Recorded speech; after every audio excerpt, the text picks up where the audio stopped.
Alam mo ba ang Isekai Shokudo ay isang anime na naglalarawan ng kwento ng isang kakaibang restaurant na may kakaibang katangian. Ang restaurant na ito ay nagbubukas lamang tuwing Sabado, ngunit ang kanyang kaharian ay hindi sa mundong kinabibilangan ng mga tao kundi sa isa pang mundo, isang fantasy realm.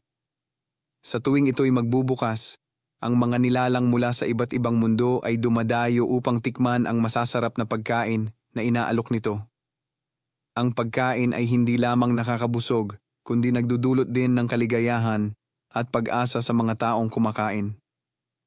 Sa bawat episode, ipinapakita ang mga kwento ng iba't ibang mga bisita na dumadayo sa restaurant at ang epekto ng pagkain sa kanilang mga buhay at relasyon.